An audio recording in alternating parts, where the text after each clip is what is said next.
Point आहे properties of system. System म्हणजे काय बघितलं आपण, तर system is nothing but part of universe under thermodynamic study. आपण ज्या पार्टचा अभ्यास करणार आहे तो पार्ट म्हणजे आपली सिस्टीम आहे. सिस्टीमला आपण 3 पार्ट मध्ये डिवाइड केलं, ओपन सिस्टीम, क्लोज सिस्टीम किंवा आयसोलेटेड सिस्टीम. आता ह्या सिस्टीमच्या आपण प्रॉपर्टीज बघायच्या. प्रॉपर्टीज म्हणजे काय, तर सिस्टीमचं टेम्परेचर काय आहे, सिस्टीमचं प्रेशर किती आहे, सिस्टीमचं व्हॉल्यूम किती आहे, सिस्टीमचं सरफेस टेन्शन किती आहे, नंबर ऑफ मोल्स किती आहेत त्याच्यामध्ये. या प्रॉपर्टीज म्हणजे सिस्टीमच्या प्रॉपर्टीज झाल्या. आता बघा या प्रॉपर्टीजला सुद्धा आपण 2 भागामध्ये कॅटेगराइज केले, एक म्हणजे एक्सटेन्सिव्ह प्रॉपर्टीज आणि दुसरा इंटेन्सिव्ह प्रॉपर्टीज. आता का डिफरन्शिएट केलं, कोणाच्या बेसिसवर डिफरन्शिएट केलं हे आपण, तर एक्सटेन्सिव्ह प्रॉपर्टीज तुमच्या सिस्टीम मध्ये मॅटर किती आहे, अमाउंट किती आहे त्या मॅटरचा हे विचारत नाही. सो मी विचारतो extensive properties are properties that depend upon the amount of matter present in the system. म्हणजे आपण चहाचं एक्झाम्पल घेतलेलं, कप मध्ये किती चहा आहे याच्यावरती जर तुमची प्रॉपर्टी डिपेंड होत असेल तर ती प्रॉपर्टी असणार एक्सटेन्सिव्ह प्रॉपर्टी.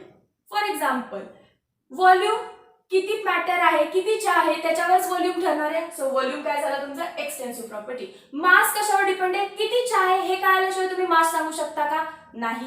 सो मास पण एक्सटेन्सिव्ह प्रॉपर्टी आहे. आता त्याची एनर्जी काढायची आहे, नंबर ऑफ मोल्स काढायचे आहेत, हीट कॅपॅसिटी, या सगळ्या प्रॉपर्टीज साठी किती अमाउंट ऑफ मॅटर तुमच्या सिस्टीम मध्ये प्रेझेंट आहे हे माहिती असणं गरजेचं आहे. So properties that depend upon the mass और amount of matter present in the system are called as extensive properties. आणि बरोबर त्याच्या उलट कोण असणार आहे, इंटेन्सिव्ह प्रॉपर्टीज. म्हणजेच काय, the properties that do not depend or are independent of amount of matter present in the system. For example बघा, मी जर तुम्हाला विचारलं चहाचा बॉइलिंग पॉईंट काय आहे, तर कितीही लिटर तुम्ही चहा घ्या, कपवर घ्या, थर्मस फ्लास्कवर घ्या, तुमचा बॉइलिंग पॉईंट किंवा मेल्टिंग पॉईंट कुठल्या सबस्टन्सचा चेंज होणार आहे का, नाही. अमाउंट वरती बॉइलिंग पॉईंट डिपेंड नाही. दुसरं एक्झाम्पल घ्या, पाणी मी कपात घेऊ दे, पातेल्यात घेऊ दे, ग्लास मध्ये घेऊ दे किंवा बकेट भरून घेऊ दे, त्या चारही पाणी मी कुठल्याही वेसल मध्ये घेतलं, किती पाणी आहे याच्यावरती बॉइलिंग पॉईंट डिपेंड आहे का पाण्याचा, नाही. त्या ग्लास मधलं पाणी असेल तरी boiling point 100 degree Celsius, bucket मधलं असेल तरी सुद्धा boiling point 100 degree Celsius. So boiling point ही प्रॉपर्टी किती पाणी घेतलं याच्यावरती डिपेंड राहिली नाही, अमाउंट वरती डिपेंड राहिली नाही. अशा प्रॉपर्टीजना काय म्हणायचं, एक्सटेन्सिव्ह प्रॉपर्टीज. आता बघा मी इथे लिहिलेल्या सगळ्या प्रॉपर्टीज एका साइडला लिहून काढते. मास, व्हॉल्यूम, एनर्जी, कोण आहे, number of mole, melting point, boiling point, melting point, कोण आहे आणखी, density, heat capacity, molar heat capacity किंवा स्पेसिफिक हीट कॅपॅसिटी, दोन्ही लिहिले. मी तर मोलर लिहिलं फक्त.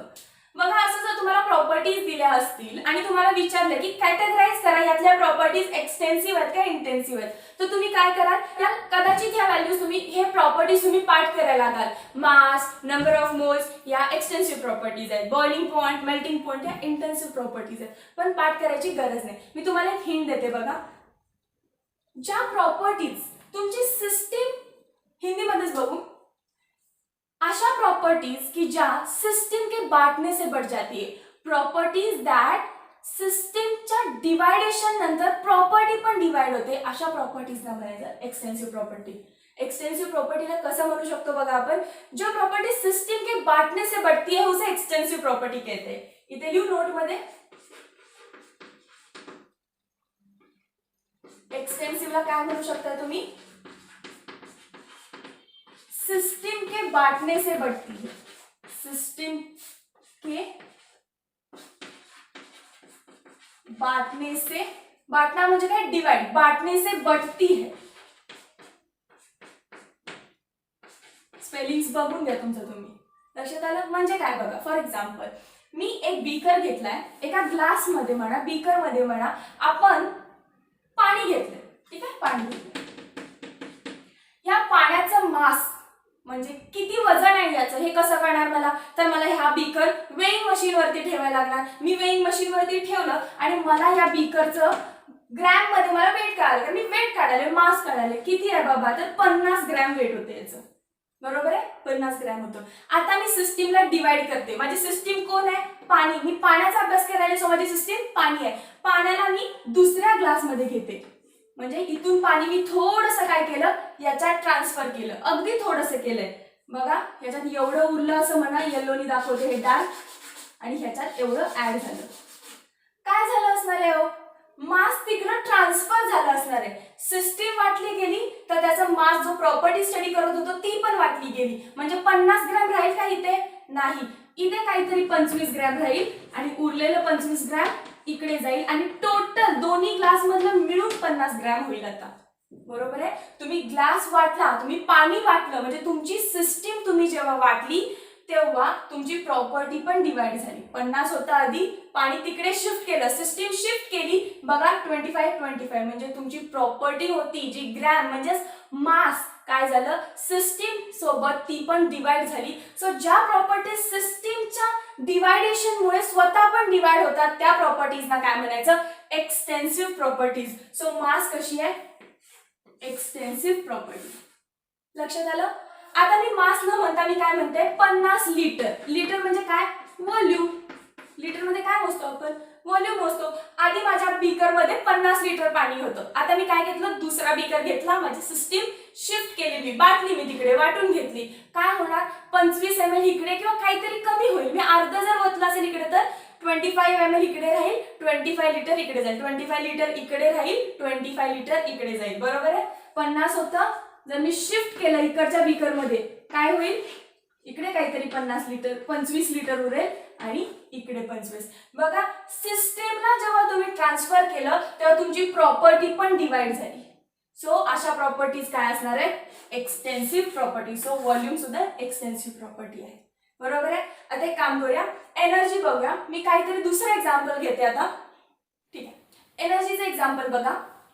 मला 12 केळं खायला दिले. ठीक आहे, 12 केळं मला खायची आहेत. सो माझी एनर्जी कशी वाढणार आहे, ती 12 केळं जर मी खाल्ली तर माझी एनर्जी वाढणार आहे. आणि ती केळी काय आहे, तर आपली एनर्जी आहे, आपली प्रॉपर्टी आहे. मी काय करते बघा, माझ्यासोबत आणखी माझ्या बहिणीला आणलं, ती आणि मी. आता माझी सिस्टीम एकटी मी होते, पण माझी बहीण पण आली आणि केळे कशी झाली, 6 डिवाइड झाली. म्हणजे जर मी दुसऱ्या कुठल्या सिस्टीमला माझ्यासोबत आणखीन आणलं तर मला मिळणारी एनर्जी आधी 12 केळांची होती, आता किती केळांची झाली, ती 6 केळांची. सो एनर्जी सुद्धा काय झालं, एक्सटेंसिव प्रॉपर्टी. सिस्टम के बांटने के साथ वो भी बढ़ गई, इसलिए एनर्जी क्या है, एक्सटेंसिव प्रॉपर्टी आहे. म्हणजेच काय बघा, कुठल्याही टाइपची एनर्जी असेल, internal energy, heat energy, work सुद्धा काय आहे, it is a form of energy. सगळ्या टाइपच्या एनर्जीज आल्या तर त्या एक्सटेन्सिव्ह मध्ये न्यायच्या. हीट कॅपॅसिटी जर फक्त असतं, हीट कॅपॅसिटी, तर हीट कॅपॅसिटी एक टाइपची एनर्जीच आहे. सो हीट कॅपॅसिटी सुद्धा काय आहे बघा, एक्सटेन्सिव्ह प्रॉपर्टी आहे. पण मोलर हीट कॅपॅसिटी बघा, मोलर हीट कॅपॅसिटी मी कशात लिहिलंय, इंटेन्सिव्ह मध्ये. असं का झालं, मोलर म्हणजे काय, 1 मोल साठी असणारी हीट कॅपॅसिटी. 1 मोल सबस्टन्स, इथं अमाऊंट फिक्स झाली, 1 मोल म्हणजेच मोलर. आता मोलर वर्ड आला याचा अर्थ 1 मोल तुमची अमाऊंट फिक्स झाली, ती कधी बदलणार आहे का, नाही. सो जी प्रॉपर्टी आहे ती नेहमी त्या एका मोल साठीच असणार आहे. 1 मोल प्रॉपर्टी फिक्स झाली याचा अर्थ इंडिपेंडेंट ऑफ मास झालं. लक्षात आलं, ओके. त्यानंतर बघा, नंबर ऑफ मोल्स कडे जाऊया. नंबर ऑफ मोल्स सिमिलरली तेच होणार आहे. इथं 50 ग्रॅम न म्हणता मी 50 मोल म्हटलं असतं, शिफ्ट केले असते मोल्स. पाणी शिफ्ट केलं असतं तर नंबर ऑफ मोल्स पण शिफ्ट झाले असते. So number of moles are also extensive property. आता बघा, आधी माझ्याकडे 50 लिटर पाणी होतं, 50 लिटर पाणी आहे, याचा बॉइलिंग पॉइंट, नेक्स्ट प्रॉपर्टीकडे चालू आपण, बॉइलिंग पॉइंट काढायचा आहे. पाणी आहे त्यामुळे बॉइलिंग पॉइंट 100 डिग्री सेल्सिअसच असणार आहे. आता दुसऱ्या बीकर मध्ये शिफ्ट केलं, आता या पाण्याचा बॉइलिंग पॉइंट काढा. या पाण्याचा बॉइलिंग पॉइंट सुद्धा 100 डिग्री सेल्सिअसच असणार आहे. बॉइलिंग पॉइंट बदलला का सिस्टीम चेंज झाल्यामुळे, नाही. त्यामुळे बॉइलिंग पॉइंट ही कसली प्रोसेस आहे तुमची, कसली प्रॉपर्टी आहे, इंटेन्सिव्ह प्रॉपर्टी. मेल्टिंग पॉइंट पण सेम असणार आहे. पाणी ह्या बीकर मध्ये असू दे नाही ह्या बीकर मध्ये असू दे, जो मेल्टिंग पॉइंट आहे तो सबस्टन्सचा चेंज होणार आहे का कधी? नाही. सो ही सुद्धा तुमची इंटेन्सिव्ह प्रॉपर्टी आहे. आता बघा, दोन एक्सटेन्सिव्ह प्रॉपर्टीचा जर रेशिओ घेतला, एक्सटेन्सिव्ह प्रॉपर्टी आहे कुठली? Divide by extensive property. तर दोन एक्सटेन्सिव्हचा रेशिओ हा नेहमी कसा येत असतो? आय, म्हणजेच काय? इंटेन्सिव्ह. फॉर एक्झाम्पल बघा, डेन्सिटीचा फॉर्म्युला काय असतो? Mass upon volume. मास कसली प्रॉपर्टी आहे? एक्सटेन्सिव्ह. व्हॉल्यूम कसली प्रॉपर्टी आहे? एक्सटेन्सिव्ह. सो दोन एक्सटेन्सिव्हचा रेशिओ काय असणार? इंटेन्सिव्ह. म्हणून डेन्सिटी ही इंटेन्सिव्ह प्रॉपर्टी आहे. म्हणून डेन्सिटी इंटेन्सिव्ह प्रॉपर्टी आहे. हीट कॅपॅसिटी बघा, हीट कॅपॅसिटी कसली प्रॉपर्टी आहे बघा आपण? It is a type of energy. सगळ्या टाइपच्या एनर्जी कशात येणार? Extensive property. हीट कॅपॅसिटी कसली प्रॉपर्टी होती? फक्त हीट कॅपॅसिटी एक्सटेन्सिव्ह प्रॉपर्टी आहे. बघा, मी MHC लिहिते, म्हणजेच molar heat capacity is equal to HC, म्हणजे हीट कॅपॅसिटी अपॉन मोलर. का म्हटलं आपण? त्याला divide by number of moles असणार आहे. डिवाइड बाय काय असणार? Number of moles. आता बघा, मोलर हीट कॅपॅसिटी ही दोन एक्सटेन्सिव्ह प्रॉपर्टीचा रेशिओ आहे.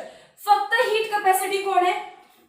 एक्सटेन्सिव्ह प्रॉपर्टी आहे. नंबर ऑफ मोल्स कोण आहे बघा? एक्सटेन्सिव्ह प्रॉपर्टी आहे. सो मोलार हीट कॅपॅसिटी कसली प्रॉपर्टी झाली? Intensive property. कसली प्रॉपर्टी झाली ही? Intensive property.